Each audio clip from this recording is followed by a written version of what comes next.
And then next we have Mr. Krawchuk, who's running for governor as Libertarian candidate.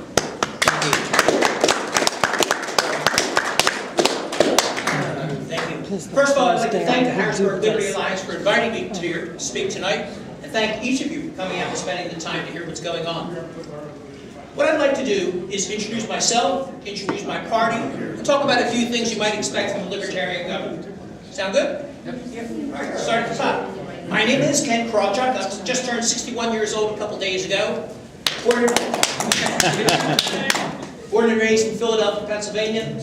My wife and I have been married just shy of 37 years. We have 3 daughters, 2 grandkids, 1 on the way. And you know, our kids pick on us. They say, all of our friends' parents are divorced, second marriages. What's wrong with you guys? I guess we haven't worn each other out yet. I don't know what it is. Professionally, I'm an information technology entrepreneur, and I hold 3 United States patents related to database theory. So if there are any geeks in the audience, maybe afterwards we can compare notes and talk about the geeky stuff. I'm also an author. My first novel just got released last year, Atlas Snubbed. It's a parody sequel to Ayn Rand's Atlas Shrugged. I call it my platform novel because a lot of the ideas that I'm running on are presented in here as fiction. Any Ayn Rand fans, I know you'll love it. I'm also a Toastmaster. I've been a member of Toastmasters International now for about 15 years. For those who don't know, it's an organization whose mission is to provide a supportive environment for learning public speaking and leadership skills. I consider myself a product of that teaching. I used to be a geek hiding behind my keyboard, afraid to speak. I get asthma attacks when I speak in public. Toastmasters has ended all that. So I'm a family man, a businessman, inventor, author, Toastmaster, but most importantly, I'm a libertarian. I've been a libertarian since 1993. This is now my 3rd run for governor of Pennsylvania. This time I'm going to win. Is that right? Yes. Yes. I ran against Tom Ridge in 1998 and Ed Rendell in 2002, and I beat the green guy. Got my honor. Now, it's important to note that I'm a libertarian because we libertarians are different from the 2 old parties. We are the party of principle. Every law we support, every law we oppose can all be traced back to one central idea. The idea that your life is yours, that your property is yours, that you have the God-given, inalienable right to live your life your way without interference, provided only that you respect the rights and property of others.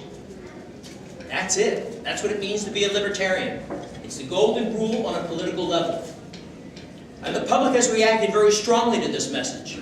Since our founding in 1971, we have grown to become the 3rd largest party, hands down, outnumbering all the other 3rd parties put together.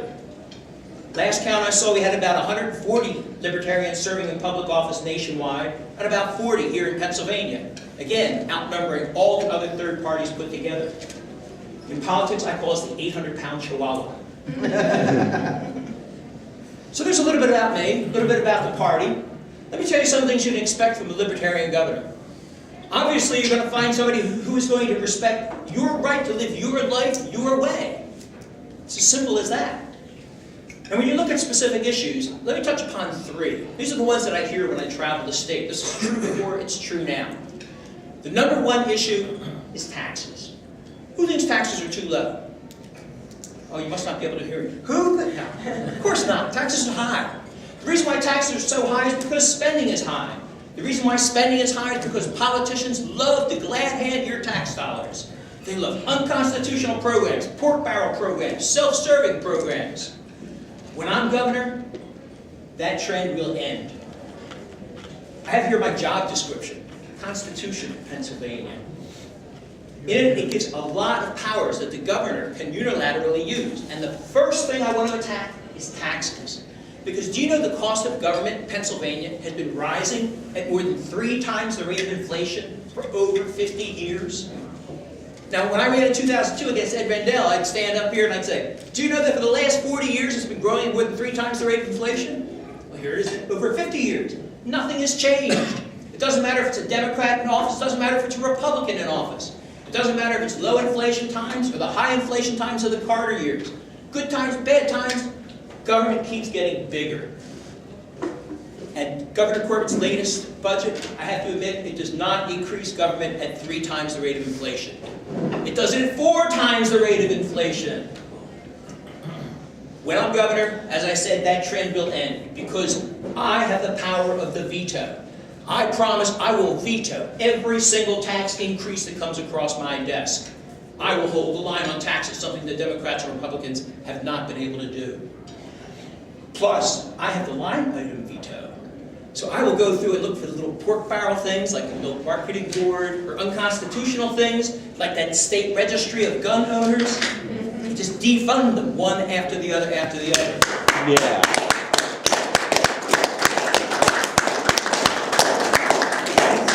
I don't need the legislature. I don't need the courts. I can do this all on my own.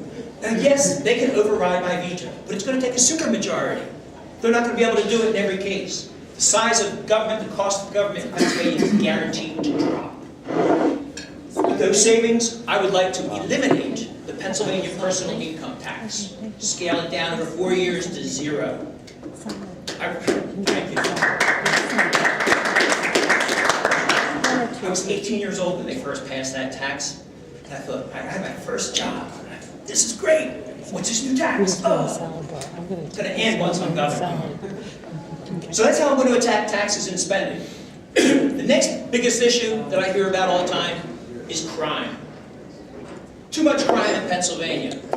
I've read a study from the Commonwealth Foundation right here in Harrisburg. They showed that 95% of all crimes are committed by only 5% of the criminals. So I came up with an easy way to reduce crime. Again, using the power granted to the governor by the Constitution. My first day in office, I will start the ball rolling to eliminate parole for violent criminals. All right. It is insane to let these guys out of jail, especially once we get them in through our convoluted criminal justice system.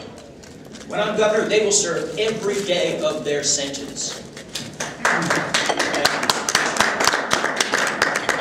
And a lot of times they say that, people say, "Ah, come on, Ken, you're going to build more prisons? We already got a prison industrial complex." No, no, no, no. There are people right now in prison who do not belong there. I'm talking specifically about non-violent drug offenders. It's gotten to the point now where we have 17% of our prisons filled with pot smokers. And it's reached a point now where, especially in the Philadelphia area, they have prison caps. They're now releasing murderers and rapists from the overcrowded prisons to make room for pot-smoking Grateful Dead fans. That's insane!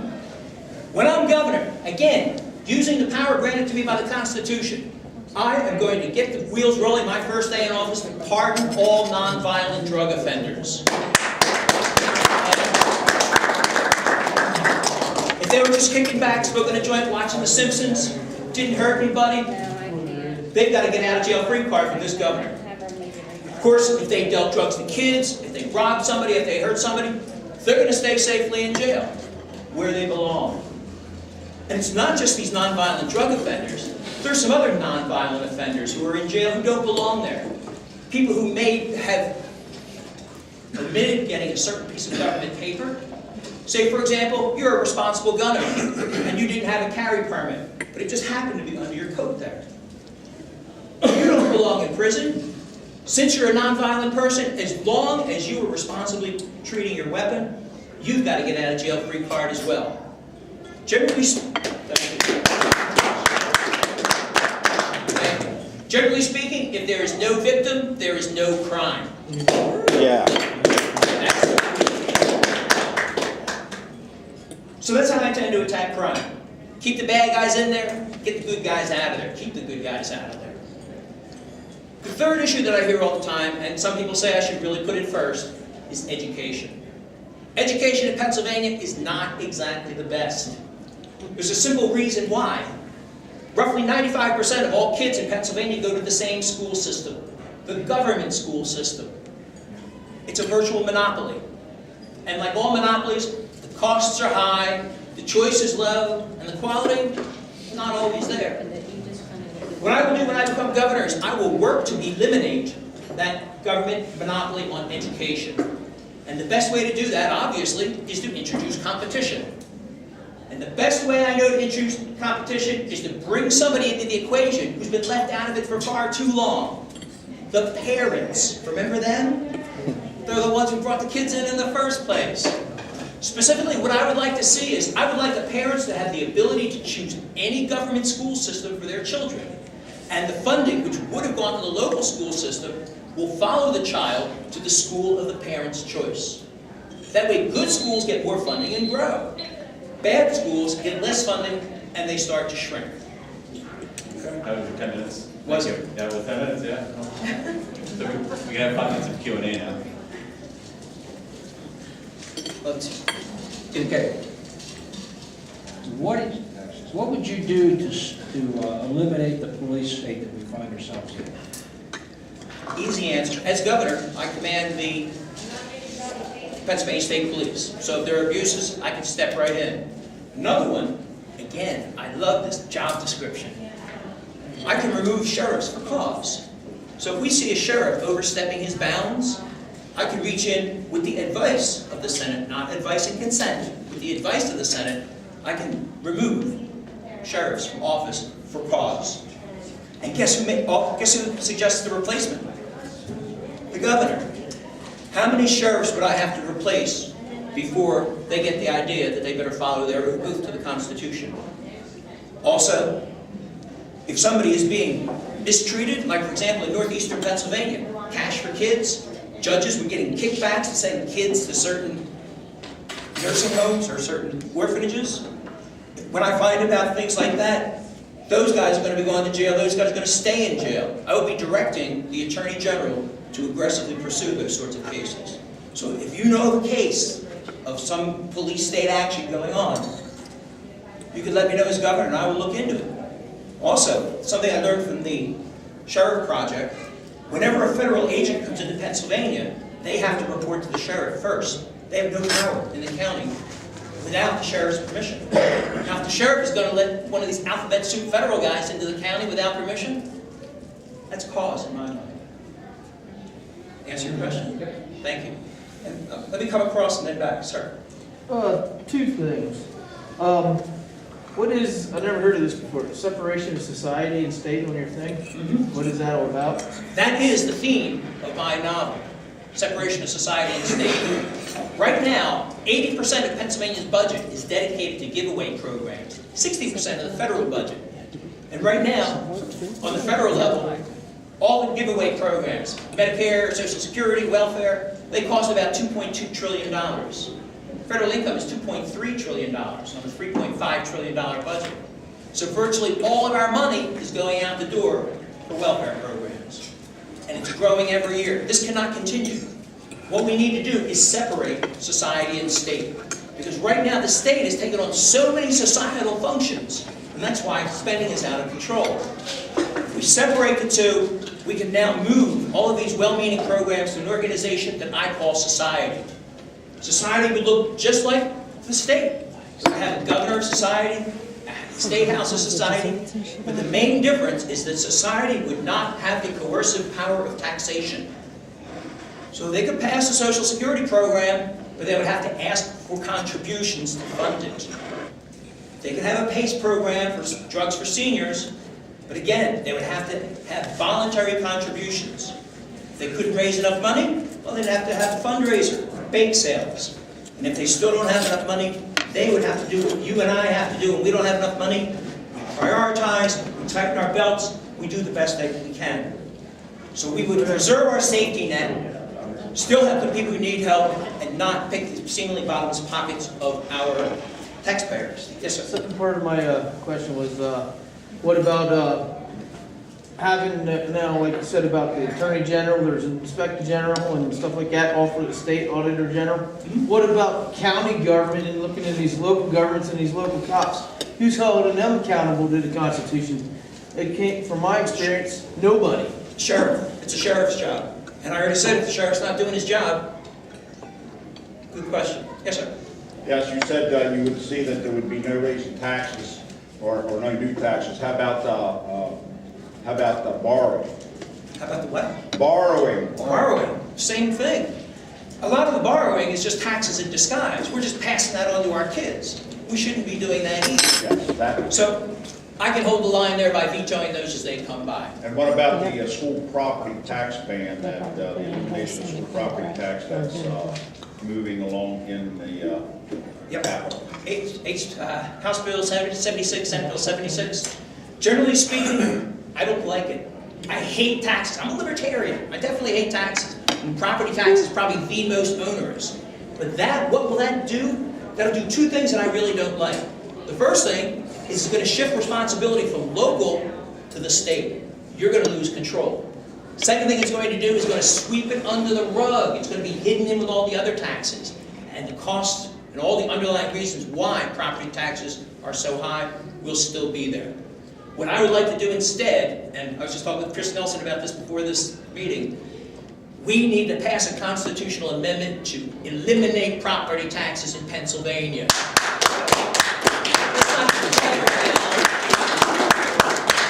HB 76, it's just piddling. There is a mechanism in the back of this, Article 11, for an emergency constitutional amendment. We can have this done in a month if we wanted to.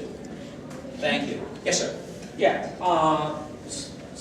when you're speaking about the Constitution, are you speaking about the U.S. Constitution, or are you speaking about the Pennsylvania Constitution? Both. My oath is to the Pennsylvania Constitution.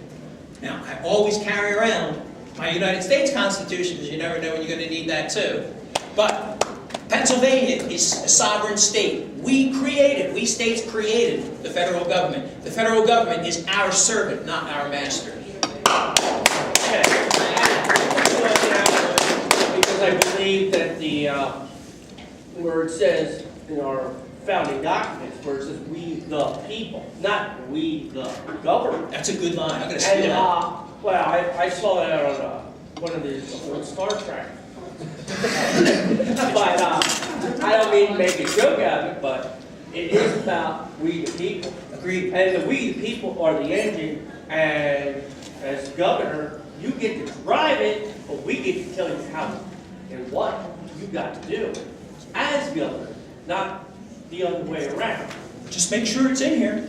If it ain't in here, I ain't doing I have it. my own copy of both documents because it's important that even a person who is a Republican state committeeman pursues, I believe that it doesn't matter who the governor is, they got to follow the Constitution to the letter. I agree. Along with the U.S. Constitution. I agree, and that's something. But I think there are some things that are out there that they need to Okay. get rid of. Let's get the rest of the questions, and I'll come back. Yes, sir.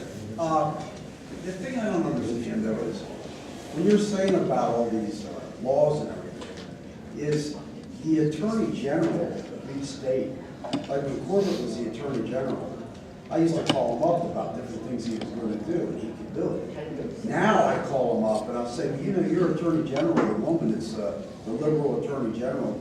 The law is that Pennsylvania still is, whatever you think about it, it's still marriages between a woman and a man. Well, she just does, you know, like up north, she lets chief justices marry gays, which is neither here nor there if you agree with it or not. But the law still is they can't be. But she just makes it up as she goes. Now, the governor says, the governor's office lady says, he has no power over that. You mean the governor of the state don't have any power over her, his attorney general for his state? The Constitution says that the Attorney General works at the direction of the governor. Well, right. That's, so I don't know, so then really it's Corbett that's not telling her, you obey the law. A lot of times the governor or any executive has to set the priorities. And some things are more important than others. So I can see how Mr. Corbett can say, push that one down, pull this one up. So there are ways of getting around that. He just can't flat out refuse to enforce the law. He can just say, oh, it's more important to do the children or whatever it may be. And that's what you get. All right, Bill's question will be the last one. I agree with, certainly with the elimination of property taxes. What would your idea then be to fund the public schools, but how would that work? Well, what I would like to do is a separation of society and state. I would like to pull it over to something, to a separate entity where it's based upon contributions. Now, there are other steps that we can do in between as well. For example, my local school district, Abington School District, just outside of Philadelphia, I called all the local private schools and asked what they charge. And I was getting numbers, 5,000, 8,000, 9,000, 10, 12,000 a year. And a couple of them around 20, 25, the Friends School, the exclusive schools. Ignoring the exclusive schools, the average was about $9,000 a year. Then I took the Abington Township school budget, divided it by the number of students, and it came out to over $18,000 per student per year. If we privatized the schools, we could cut property taxes in half overnight. That'd be a good interim step. What about just getting rid of the unions out of government? That's another problem. I could talk about the pension crisis. I'm sorry, but Rebecca's telling me. we're limited time, so definitely talk to Ken after the meeting if you have I any will, questions. I will certainly stay. Check out my website, kenk.org. I'll walk around and pass out my card. I don't have the flyers yet. I just got nominated a couple of days ago, so things are still fairly new. I do have the campaign buttons there, and I'll pass around the cards. I'll be here for any questions later on. Thank you for your attention.